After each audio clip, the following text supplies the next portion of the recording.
Digno es el Cordero. Alabanza y honor.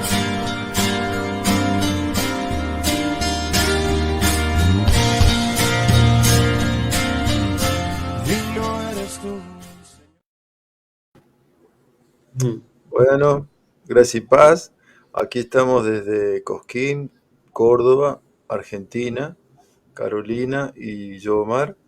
Estamos transmitiendo a todo el mundo. Y también Tomás, de República Dominicana, también está con nosotros. Y en este tiempo ahora vamos a tener un tiempo después de adoración, pero ahora vamos a escuchar su palabra. Y él nos trae un estudio sobre Nínive. Así que le doy paso, Tomás, para que el Señor lo use en esta tarde. Amén. Gracias y paz, hermanos. Gracias y paz, hermano. Este es un estudio que salió de nuestras meditaciones que hacemos los miércoles o jueves sobre el libro de Génesis. Esta meditación fue sacada de Génesis capítulo 10. Estamos estudiando Génesis. Entonces vamos a ir a Génesis 10. El tema de hoy es la ciudad de Nínive. Ciudad de Nínive. Vamos a ver a través de la Biblia y a través de la historia algo de esta ciudad. Entonces vamos a ir a Génesis capítulo 10 y voy a empezar a leer del versículo 6 para tener un poco de contexto. Dice Génesis capítulo 10, versículo 6. Los hijos de Can, Cus, Misraim, Fut y Canaán. Y los hijos de Cus, Seba, Jávila, Sapta, Raama y Sapteca. Y los hijos de Raama, Seba y Dedán. Y Cus engendró a Nimrod, quien llegó a ser el primer poderoso en la tierra. Este fue vigoroso cazador delante de Jehová, por lo cual se dice, así como Nimrod, vigoroso cazador delante de Jehová. Y fue el comienzo de su reino Babel, Erec, Akkad y Calne, en la tierra de Sinar. De esta tierra salió para Asiria y edificó Nínive, Rehobot, Cala y Resén, entre Nínive y Cala, la cual es ciudad grande. Lo voy a dejar hasta ahí. Entonces, ¿qué vemos aquí? Que la ciudad de Nínive empezó después de Noé y la fundó este personaje llamado Nimrod, que era el poderoso de la tierra, el primer poderoso, que aparte de haber construido Babel y otras ciudades, también edificó a Nínive. Entonces vemos que esta ciudad empezó así, edificada por Nimrod. Ahora voy a estar leyendo un material que tengo aquí. Dice así: Nínive fue la capital y ciudad más grande del imperio neoasirio, dentro del actual Mosul, en Irak. Y está descrita en el libro de Jonás como una ciudad grande, sobremanera, de 3 días de recorrido. Se encuentra a la orilla oriental del Tigris y se extendía a lo largo de 5 kilómetros, con una anchura media de 2 kilómetros, desde el río hasta las colinas del este. Toda esta área es en la actualidad una inmensa zona de ruinas. Que vemos aquí que esta ciudad de Nínive sí existió. O sea, está dentro, las ruinas de ella está dentro de Irak. ¿Qué nos enseña esto? Que la Biblia es un libro histórico, verdadero. Porque hay gente que cree que el libro de Génesis es un invento, es una historia inventada. Y que vemos aquí, esta ciudad de Nínive tan antigua, está en las ruinas actualmente en Irak. Así que la Biblia es verdadera, es un libro que es verídico. Eso es lo mismo que podemos ver, que esta ciudad sí existió. Sigo leyendo aquí. Situada en la confluencia de los ríos Tigris y Hors, Nínive fue un importante punto de paso de las rutas comerciales que cruzaban el Tigris. Ocupaba una posición central en las rutas entre el Mediterráneo y el Índico, uniendo así Oriente y Occidente, recibiendo influencias y riquezas de muchos lugares. Llegó a convertirse en una de las más grandes ciudades de la antigüedad. Una ciudad próspera porque conectaba los continentes, Europa con Asia. Entonces era muy importante. También estaba llena de aguas con el Tigris, el río Tigris, que es muy grande. Sigue diciendo, Nínive fue construida en su momento por el personaje bíblico Nimrod o Ninus, parece que tenía otro nombre, quien se la dedicó a Semiramis para honrarla por su alianza y conquistar el Medio Oriente y Egipto. Entonces esta ciudad, Nimrod se la dedicó a Semiramis, que era la esposa de él, que después se puso como si fuera una diosa. Lo sabemos que se puso después como una diosa. Hermanos, si quieren decir algo, lo pueden hacer en cualquier momento. Está bien. Tenía como íconos leones en su entrada, que eran el símbolo de cómo se describía a sí mismo en aquellos años, por la fiereza y crueldad hacia sus enemigos. Nínive es mencionada por primera vez alrededor del 1800 a.C. como una ciudad con un templo dedicado a la diosa Ishtar, en buena parte responsable de la temprana importancia que adquirió la ciudad. Es decir, que esta ciudad estaba la idolatría, porque fue dedicada a una diosa. También dice la historia que era una ciudad que tenía mucha crueldad. Ya vemos por ahí que era una ciudad que no le agradaba a Dios, fundada para la idolatría y que tenía mucha crueldad en ella. Bien, entonces no se vuelve a mencionar la ciudad de Nínive en la Biblia hasta el tiempo de Jonás, el cual vivió en el tiempo del rey Jeroboam II. Vamos a ver un poco esos versículos del rey Jeroboam II. Segunda de Reyes 14. Si lo puede leer, Omar. Segunda de Reyes 14, 23 al 25.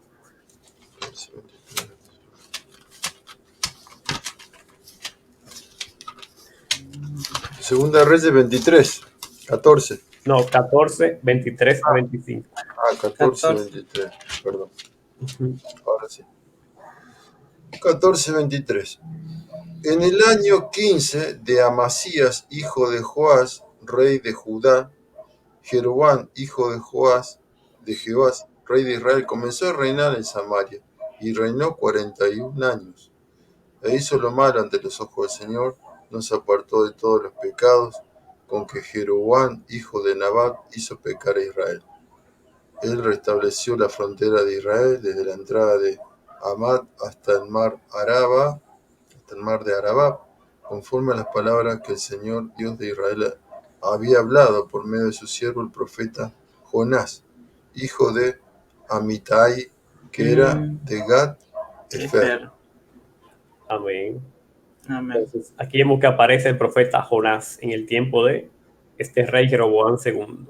Entonces, en este tiempo que ya vuelve Nínive a ser mencionada en la Biblia, ese tiempo estaba el reino del norte de las 10 tribus de Israel y el reino del sur, que era la tribu de Judá y la de Benjamín. Ese tiempo es que vuelve a mencionarse Nínive. Entonces vemos que durante la vida de Jonás es que Dios lo envía a Nínive a predicar. Entonces en este tiempo más o menos es que Dios envía a Jonás. Vamos a leer Jonás, el libro de Jonás, algunos versículos. Jonás capítulo 1, versículo del 1 al 2. Si lo puede leer Carolina. Capítulo 1. Versículo 1 y 2. Vino palabra del Señor a Jonás, hijo de Amitai, diciendo: Levántate, ve a Nínive, la gran ciudad, y proclama contra ella, porque su maldad ha subido hasta mí. Amén. Hasta ahí, ¿no? Sí, ahí.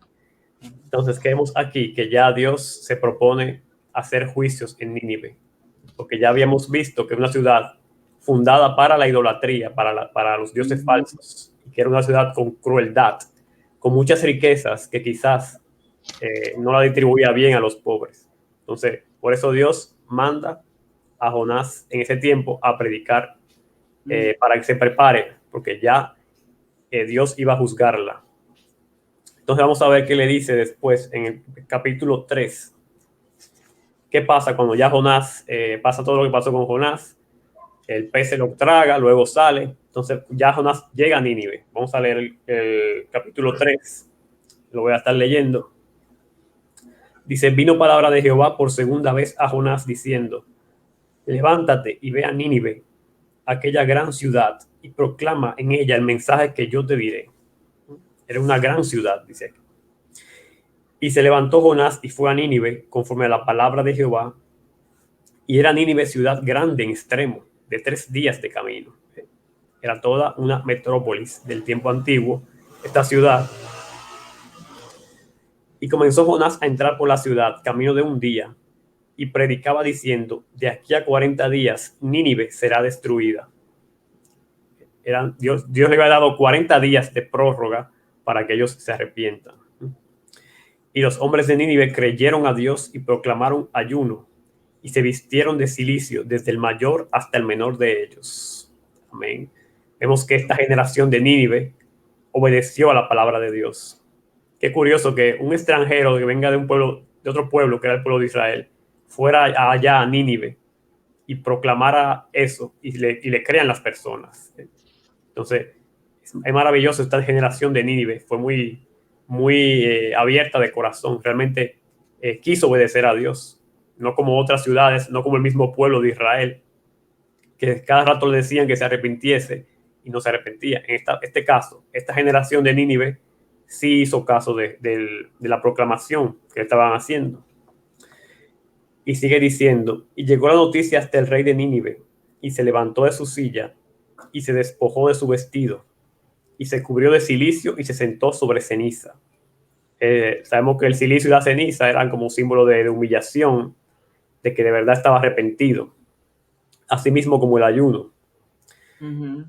E hizo proclamar y anunciar en Nínive por mandato del rey y de sus grandes, diciendo, hombres y animales, bueyes y ovejas, no gusten cosa alguna, no se les dé alimento, ni beban agua, sino cúbranse de cilicio hombres y animales, y clamen a Dios fuertemente, y conviértase cada uno de su mal camino, de la rapiña que hay en sus manos.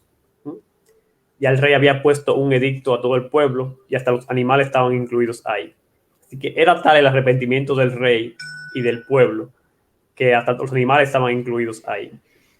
Lo cual es admirable esta generación de ninivitas. Después dice, ¿quién sabe si Dios se volverá y se arrepentirá y se apartará del ardor de su ira y no pereceremos?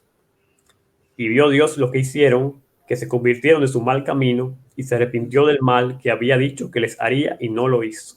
Amén. Eso que nos da a entender que Dios, cuando se arrepiente la persona, las perdona. Incluso Jesús no estaba todavía en escena para perdonar los pecados. Entonces, desde antes Dios tiene esa misericordia de querer perdonar a la gente si se arrepiente, si se convierte de su mal camino. Entonces, esta ciudad que era pagana, que era idólatra, sí se arrepintió. Entonces, el arrepentimiento está abierto para todo el mundo, para todas las personas, todas las naciones. Entonces, no es, eso es mentira de que el Dios del Antiguo Testamento nada más trataba con Israel, que nada más Israel era que él salvaba. No, en este caso también hizo la obra aquí en Nínive. Y ellos se creyeron. Bueno, hermanos, si quieren decir algo de esta historia para continuar. Sí, la verdad que la historia de Nínive y de Jonás, aunque es cortita, digamos, la profecía, ¿no? El escrito, pero tiene mucha enseñanza, ¿no? Porque, claro, es como que era una nación que no eran israelitas, ¿no? Entonces, para ellos ahí era como que ellos creían que todo era para ellos. Todo era para ellos, ¿no? Y por eso él no quería ir, ¿no? No quería ir, ¿no? Y así a veces también tenemos que saber que Dios quiere salvar a todo el mundo, ¿m? A todo el mundo. Es una enseñanza muy, muy importante de este libro, ¿no? Amén. Sí, algo para pensar también que que también empezó el rey, él empezó a quebrantarse la cabeza. Sí, eso también es importante, que los presidentes den el ejemplo de entrega a Dios, ¿no es cierto? De este mundo, que realmente empecemos ahí, desde las cabezas para abajo a buscar a Dios. Entonces eso también impacta, ¿no? Como pasaba con el pueblo de Israel también.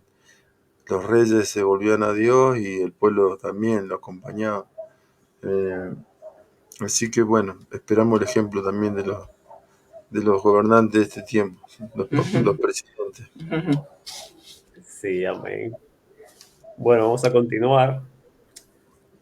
Puse aquí, después de Jonás y esta generación, la cual se arrepintió, Nínive se hizo más importante de lo que ya era.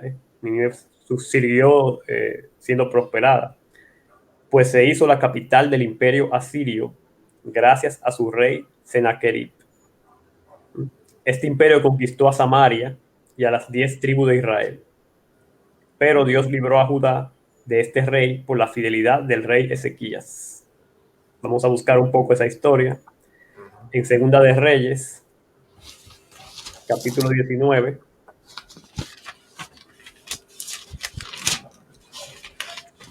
Versículos 36 y 37. Si lo puede leer, Omar.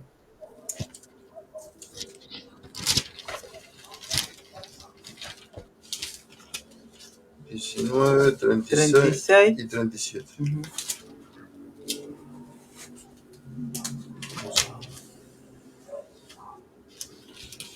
¿Cómo se me robó la hoja?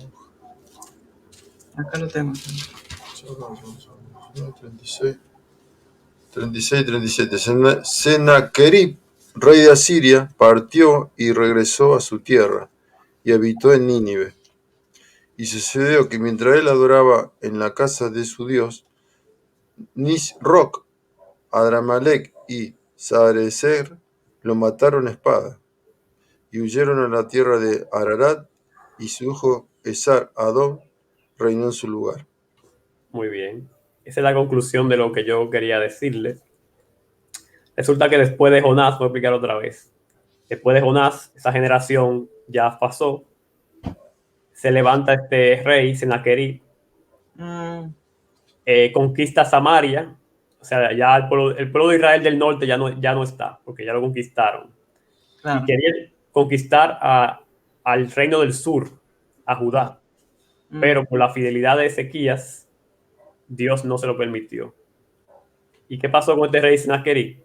Se fue para Nínive, que ya Nínive era la capital, la principal, y allá en el templo de su Dios lo mataron. Entonces murió ahí con su idolatría. Pero ya Nínive estaba contaminada. Entonces no podemos creer que la generación que estaba con Jonás era esta misma de ahora, ¿no? Es otra generación, que habían pasado ya varios años.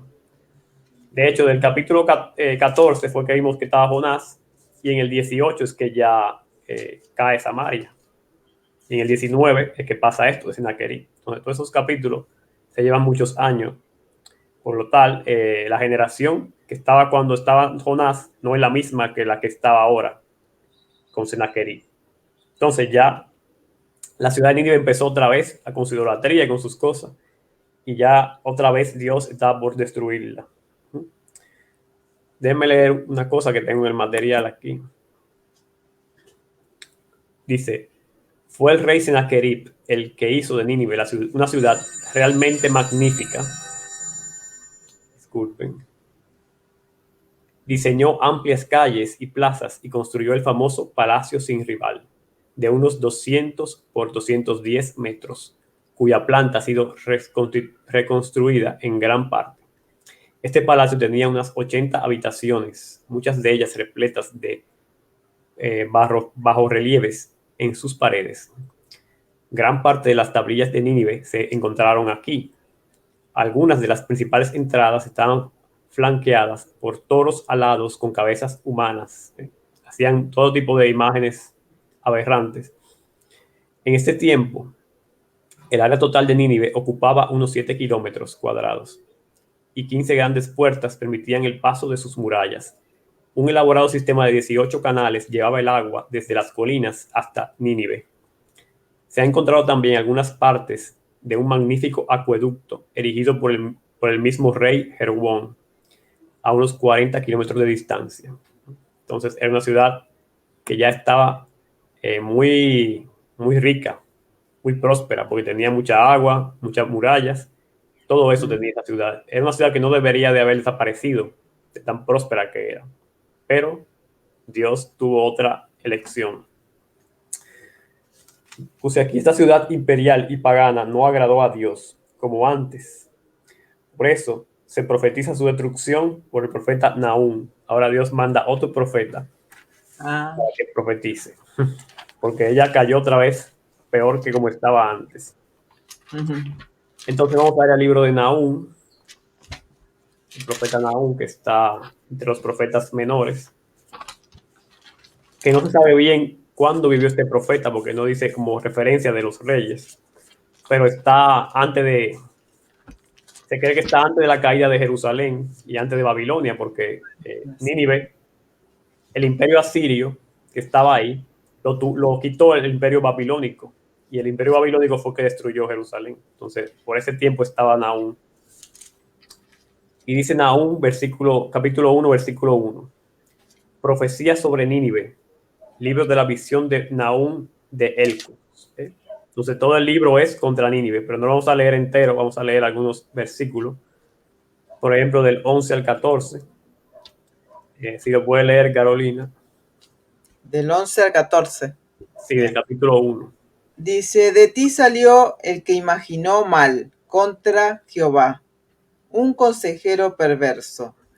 Así ha dicho Jehová, aunque reposo tengan y sean tanto, aún así serán talados, y él pasará. Bastante te he afligido, no te afligiré ya más, porque ahora quebraré su yugo de sobre ti y romperé tus coyundas. Mas acerca de ti mandará Jehová, que no quede ni memoria de tu nombre. De la casa de tu Dios destruiré escultura y estatua de fundición. Allí pondré tu sepulcro, porque fuiste vil. Amén. Muy Amén. bien. Entonces, ¿qué pasa en esta ciudad? Había un consejero perverso, parece. No sabemos si sea una metáfora o sea de verdad. ¿Qué hacía? Imaginó mal contra Jehová. Parece que no estaba, tenía un rencor contra el Dios de Israel y todo eso. Entonces de ahí empezó Dios también a darse cuenta. También dice que hacía dioses, estatuas de fundición. Y dice, porque fuiste vil. O sea, tenía maldad esa ciudad. Por eso mayormente le fue su castigo. Y en el capítulo 2, voy a leer del 3 al 10. Capítulo 2, versículo 3. El escudo de sus valientes estará enrojecido, los varones de su ejército vestidos de grana, el carro como fuego de antorchas. El día que se prepare temblarán las hayas. Eso significa que todos los guerreros lo iban a exterminar. Los carros se precipitarán a las plazas, con estruendo rodarán por las calles. Su aspecto será como antorchas encendidas, correrán como relámpagos. Se acordará él de sus valientes, se atropellarán en su marcha, se apresurarán a su muro y la defensa se preparará. Las puertas de los ríos se abrirán y el palacio será destruido. Y la reina será cautiva. Mandarán que suba y sus criadas la llevarán gimiendo como palomas, golpeándose sus pechos. Fue Nínive de tiempo antiguo como estanque de aguas, pero ellos huyen. Dicen, deteneos, deteneos, pero ninguno mira. Saquead plata, saquead oro. No hay fin de las riquezas y su suntuosidad de toda clase de efectos codiciables. Vacía, agotada y desolada está, y el corazón desfallecido, temblor de rodillas, dolor en las entrañas, rostros demudados. Ese era el destino de Nínive, que estaba profetizado, su destrucción. Y dice el versículo 13, heme aquí contra ti, dice Jehová de los ejércitos, encenderé y reduciré a humo tus carros, y espada devorará tus leoncillos, cortaré de la tierra tu robo, y nunca más se oirá la voz de tus mensajeros. Parece que era una ciudad que robaba mucho también. Se cortará de la tierra tu robo. Sabemos que eso no le agrada al Señor, el robo. Voy a seguir leyendo un poco en el 3.1. Ay de ti, ciudad sanguinaria, toda llena de mentira y de rapiña, sin apartarte del pillaje. Ahí están los pecados por los que Dios la está juzgando. mentira, rapiña, pillaje. Robaba mucho, parece que le robaba a los pueblos más pobres y estaba llena de mentiras. Por lo que Dios la está juzgando. Mentira. Chasquido de látigo y fragor de ruedas, caballo atropellador y carro que salta, jinete iniesto y resplandor de espada, resplandor de lanza y multitud de muertos y multitud de cadáveres, cadáveres sin fin, y en sus cadáveres tropezarán. A causa de la multitud de las fornicaciones de la ramera de hermosa gracia, maestra en hechizos, que seduce a las naciones con sus fornicaciones y a los pueblos con sus hechizos. Había prostitución, fornicación, brujería, hechicería, todo eso estaba ahí. Dice, heme aquí contra ti, dice Jehová de los ejércitos, descubriré tus faldas en tu rostro y mostraré a las naciones tu desnudez y a los reinos tu vergüenza. Y echaré de ti las inmundicias y te afrentaré y te pondré como estiércol. Todos los que te vieren se apartarán de ti y dirán, Nínive es asolada. ¿Quién se compadecerá de ella? ¿Dónde te buscaré consoladores?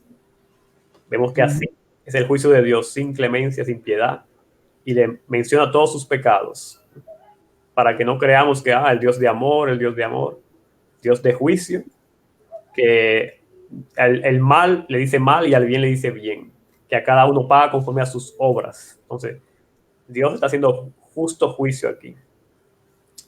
Y voy a terminar con los versículos 18 y 19 del capítulo 3. Pues bueno, voy a dejar que el hermano Omar me lea esos dos versículos. Bueno. Duermen tus pastores, oh rey de Asiria. Tus nobles reposan. Tu pueblo está disperso por los montes, y no hay quien los reúna. No hay remedio para tu quebranto. Tu herida es incurable. Todos los que oigan noticias de ti batirán palmas sobre ti, porque ¿sobre quién no pasó continuamente tu maldad? Amén. Sobre todos los pueblos parece que había hecho su maldad este rey de Asiria, este rey de Nínive. Sabe que Asiria es el imperio y Nínive es la ciudad. Entonces, por eso fue juzgado también, porque su maldad estuvo en todos los pueblos. También vemos que Sofonías también dijo algo de Nínive, en Sofonías capítulo 2, 13. Santo. Cita después. Después de... Después de Nahum va Habacuc y después va Sofonías. Ah, acá, porque es cortito. Re cortito. Sí, lo puedes leer, Carolina. ¿Ponía? ¿Cuánto? Sofonías 2, versículo 13. Y extenderá su mano sobre el norte y destruirá a Asiria y convertirá a Nínive en asolamiento y en sequedad como un desierto. Amén. Amén. Ahí Sofonías estaba dándole profecía a todas las naciones y entre todas esas estaba Nínive ahí. Entonces también le dijo a Nínive, también vas a ser asolada, vas a quedar en ruinas como un desierto. Entonces ya la maldad de Nínive llegó al límite, como había llegado el tiempo de Jonás, pero esta generación escuchó a Jonás, se arrepintió y Dios la dejó más tiempo, pero después otra vez llegó al límite y Dios la tuvo que dar su juicio, destruirla. Así pasó también con Sodoma y Gomorra, que estamos estudiando, que también llegó al límite de su maldad y Dios la destruyó. Entonces, esta generación que estamos viviendo ahora, también va a llegar un día que va a llegar al límite, la maldad, y Dios va a tener que hacer su juicio. Así que esto es un botón de muestra para lo que va a venir. Vamos a leer algo del material. Dice, el esplendor de Nínive fue efímero. Alrededor del 633 a.C., el imperio asirio empezó a dar muestras de debilidad y los medos atacaron Nínive. Estos volvieron a atacar, esta vez junto a Babilonia y a Susa, en el 625 a.C. En el 612 a.C., nuevamente, babilonios y medos se volvieron a aliar para el asalto de la ciudad. El asedio duró 3 meses. Sabemos que era una ciudad muy grande, muy fortificada. Duró 3 meses, durante los cuales emplearon todo tipo de tácticas, como desviar el curso del río Korsh o atracar a la vez por varios flancos para debilitar la defensa asiria. El ataque final se produjo por el cauce ya seco del río. Nínive cayó y fue arrasada hasta los cimientos. En los registros egipcios consta que el faraón Samético I defendió la ciudad como aliado de los asirios, pero fue inevitable su caída. El imperio asirio llegó a su final cuando babilonios y medos se repartieron sus provincias. Después de gobernar durante más de 6 siglos, desde el Cáucaso y el Caspio hasta el Golfo Pérsico y más allá del Tigris hasta Asia Menor y Egipto, la ciudad desapareció como si hubiese sido únicamente un sueño. Anteriormente a las excavaciones del siglo XIX, los conocimientos sobre el gran imperio asirio y su magnífica capital eran casi nulos. Vagos indicios conservados en la Biblia llevaban a los estudiosos occidentales a pensar en su poder y grandiosidad, pero definitivamente se sabía muy poco sobre Nínive. Otras grandes ciudades abandonadas como Palmira, Persépolis o Sebas dejaron tras sí ruinas visibles que marcaban sus emplazamientos y mostraban su antiguo esplendor, pero de la imperial Nínive incluso su extensión era una mera conjetura. Es decir, fue tan destruida tan grandemente que se creía que nunca existió. Fue ya en el siglo XIX que se encontraron las ruinas, para que ustedes vean la destrucción tan grande que Dios le dio a esa ciudad. Y por último dice aquí, en la época del historiador griego Heródoto, Nínive ya era parte del pasado. Cuando el historiador Jenofonte pasó por el lugar en su obra Anabasis, se ve que incluso el nombre de la ciudad había sido olvidado, había desaparecido de la vista y nadie sabía de su importancia. Nunca más se levantó de sus ruinas. Esa es la historia. Nunca más se levantó. La palabra de Dios se cumplió. Por su maldad nunca más fue reconstruido. Así que gloria a Dios porque cumple su palabra.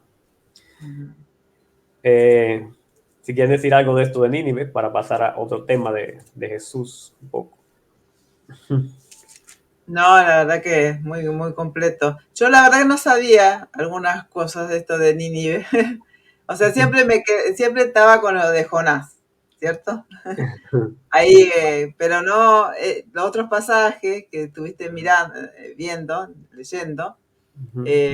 no lo tenía muy en cuenta, de que después otra vez volvieron, ¿no? Muy interesante. Sí. Bueno, entonces voy a leer Mateo 12:41, que es la última mención de la Biblia. Bueno, también se repite en Lucas, pero cogí esta de Mateo, que Jesús menciona a Nínive.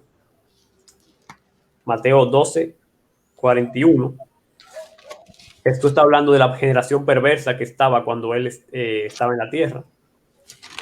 Y dice en el 41, los hombres de Nínive se levantarán en el juicio con esta generación y la condenarán, porque ellos se arrepintieron con la predicación de Jonás, y aquí más que Jonás en este lugar. Amén. Entonces, ¿qué dice Jesucristo? Yo he predicado más allá de Jonás, he hecho milagros, he hecho prodigios. Soy el Hijo de Dios. Y esta generación no ha querido arrepentirse, no ha querido creer. Sin embargo, Nínive, una ciudad pagana, viene un extranjero y predica, y ellos se convierten y se arrepienten. Entonces, esa generación se va a levantar en contra de esa, de que estaba con Jesús. Y quizás en contra de la que estamos ahora. Porque esta generación se ha predicado el evangelio y nadie quiere arrepentirse. Muy pocos son los que se arrepienten. Entonces los hombres de Nínive van a estar el día del juicio diciendo, nosotros nos arrepentimos por Jonás, un extranjero que vino. Y ustedes tenían la palabra de Dios, tenían las iglesias, tenían todo, y no se arrepintieron. Entonces son merecedores del juicio eterno de Dios porque no se arrepintieron. Entonces que no quedemos con eso, que Nínive tuvo sus tiempos, fue destruida, ¿sí?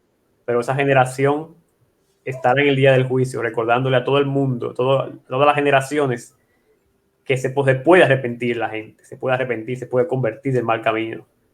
Por más que parezca difícil, que parezca imposible, porque era un pueblo pagano que no tenía Biblia, que no tenía nada, y se arrepintió. Así que,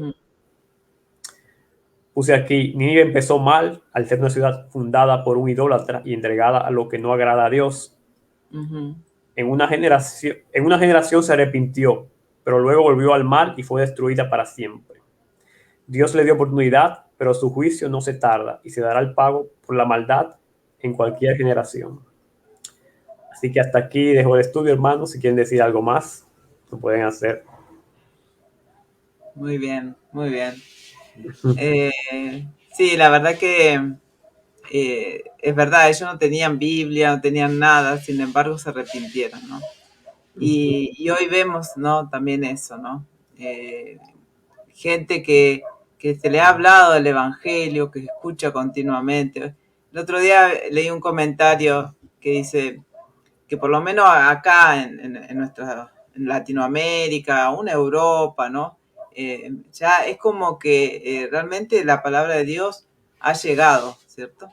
Ha llegado. Nadie puede decir que no escuchó de Jesús, que no escuchó. De alguna forma, ya sea impresa, ya sea por la radio, ya sea por lo que sea, han escuchado. Quizás en otros lugares, como son los países islámicos y todo eso, ¿no? Que ahí sí hay todavía, ¿no? Muchos lugares que no se ha llegado con el Evangelio. Pero la verdad es que ya toda nuestra zona, nuestro mundo acá occidental, bueno, y en China mismo, ¿no? Sí. En China mismo que es tan grande. Así que no tienen excusa las personas de que no, si no van a Cristo es porque no quieren hacerlo, ¿cierto? Y sabemos que lamentablemente muchas personas, ¿no? No van a aceptar, no van a aceptar porque el ser humano es duro, ¿cierto? Porque quiere más disfrutar de los placeres de este mundo, de lo que este mundo da, que ver al cristianismo como que le quita libertad, que le quita placer, que le quita...